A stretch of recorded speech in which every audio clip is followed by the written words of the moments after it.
Hi, Mom! Ano ba? Dapat kasi gagawa ako ng video nung bago ka palang mag-birthday or the day ng birthday mo. Kasi dyan, di ba, late kayo ng day. Yon. Dapat gagawa ko ng video with ate. But unfortunately, hindi natuloy. Dahil dito kay Itchuserang ate ko. Kasi, ewan ko, baliw eh. Sabi ko na sa kanya gagawa kami ng video, umuo naman. Pero nung actual nagagawa na kami, ayaw. Kasi siguro, alam niya masasapawan ko siya kasi mas maganda ako. Charot.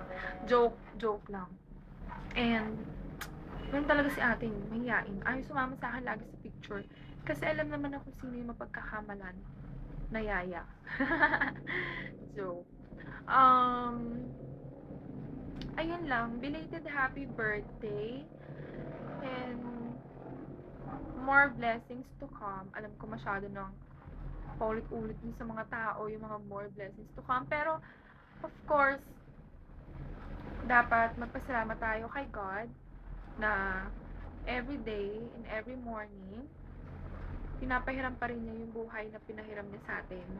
Pinapayagan niya pa rin tayo kasi alam na maybe may purpose pa tayo at merong mga dapat pa tayong gawin. So, sana dapat araw-araw nagagawa nating um, nagagawa natin yung mga kagustuhan niya ayon sa kagustuhan lang ni God.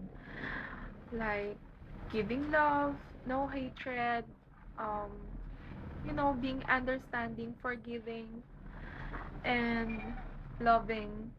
Kahit kanino, kahit hindi sa amin na family mo, kahit dun sa mga tao, para ma-fulfill mo lang yung pagiging, alam mo yon kasi parang, dapat, ma-fulfill natin yung spiritual natin.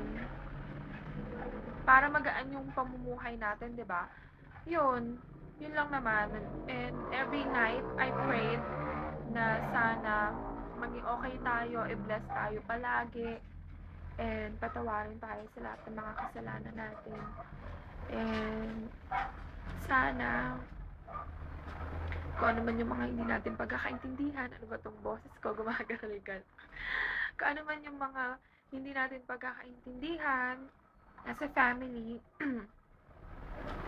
tatlo na nga lang tayo. And sana maging close naman tayo. And sana magkaroon ng pagkakaintindihan between us. Ayun. Um, I know naman kasi na, yeah, you are just protecting us. Kasi, lahat ng to na pagdaanan mo na. And I know hindi ako naging mabuting anak sa'yo. I know na hindi ako yung maybe yung anak na inaasahan mo, yung outcome na anak na gusto mo. Pero pinipilit ko naman maging mabuting tao kahit na walang nagpalaki sa amin. Pinipilit ko namang maging mabuting anak in my own ways na alam kong tama, na alam ko kahit kahit madalas nasasaktan kita, sorry for the words that I utter, and I know, na nag-burst out lang ako kasi madalas exhausted na ako and minsan hindi ako nakikinig. Minsan, ganun naman yung relationship ng mother and kahit sino, 'di ba? Mother and daughter and everything, kahit sa family. Yung mga hindi pagkakaintindihan, pero at the end of the day, family pa rin tayo. Kailangan nating magkaintindihan and sorry for the things na nagawa ko, sorry sa mga nasabi ko. And naman na nasabi ko lang yon out of, alam mo yun, basta yun. And sorry kasi minsan nasasabihan kita out of respect na ikaw yung mother ko. Minsan nga, communication natin para lang magbarkada, para lang magkakapatid nila ate. Para lang tayo magkakasing age. Kasi para tayo maaarte. Para tayo mga girls. Mga ganun. Excuse me. Ayun. Sana masaya ka dyan. Sana hindi ka nai-stress. I know naman kung ano yung cause of, kung ano yung stressors mo. Kami. Sino pa ba? Um, ayun lang. Mommy, nag-aaral ako mabuti. And, this is my last shot. Yung board exam. And talaga, I'm praying talaga na bigyan ako ni Lord ng strength para mabalik ko na. Gusto ko mapatunayan yung sarili ko. Ayun.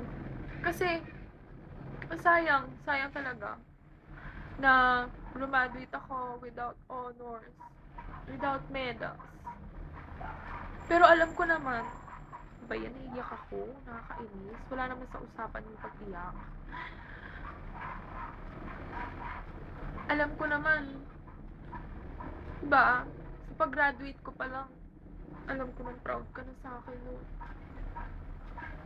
Pero sayang lang talaga na hindi kita nabigyan ng mga ganong gift, kumbaga. Diba? Pero, ito, meron pa, yung board exam. Kaya lagi akong nagpipray kay God, nabigyan ako ng strength na konti na lang, konting tiis na lang, matatapos na din ito. Hindi na rin ako magiging papikat. And, ayun lang. At pa ako umiiyak. Di ba dapat masaya? Ayun, mommy. Ano ba yun? Kakantaan na lang kita. Alam mo yung Get Here?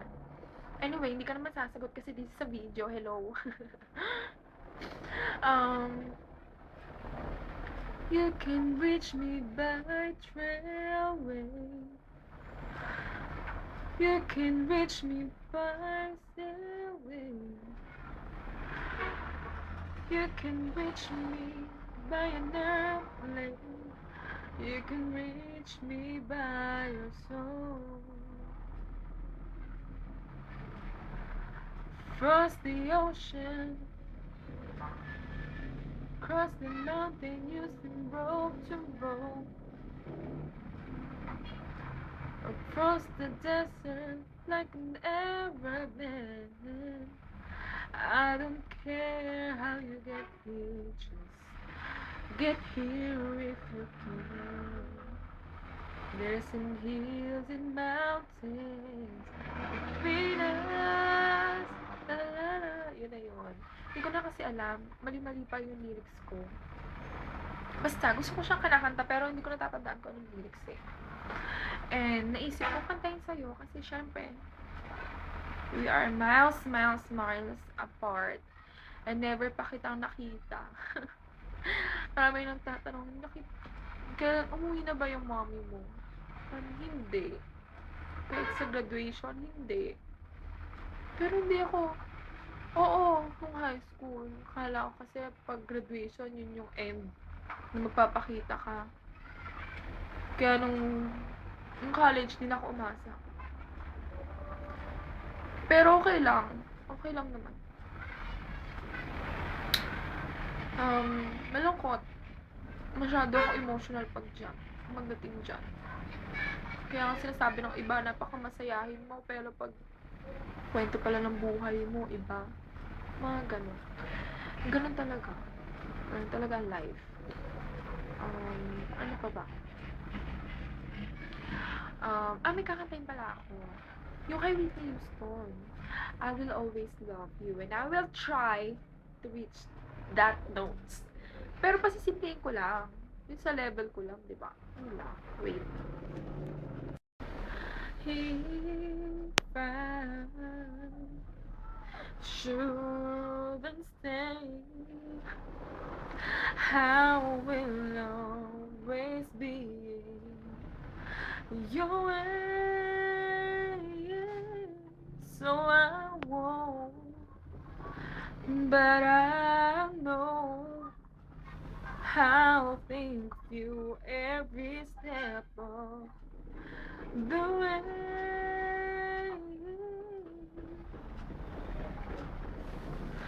And I will always love you.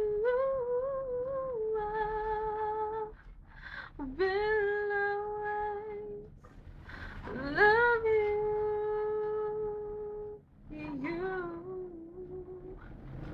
my darling, you.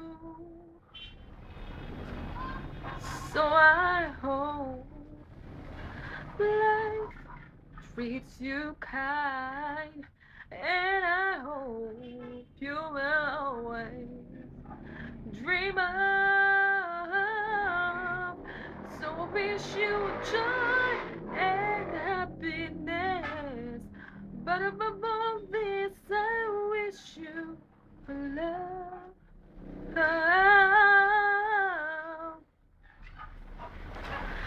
And I will always love you. I will always love you, my darling, you. I will always love you, mommy, and for me, will always be the best mom on earth. I love you, belated happy birthday, and sana kahit papaano makatulong tong video ko. And sana, mommy, please, words of wisdom. Malapit ng board exam ko. Huwag mo akong pagalitan. I need words of wisdom. Please, encouragement, love, trust, and hope. I love you from your daughter na pinakamaganda.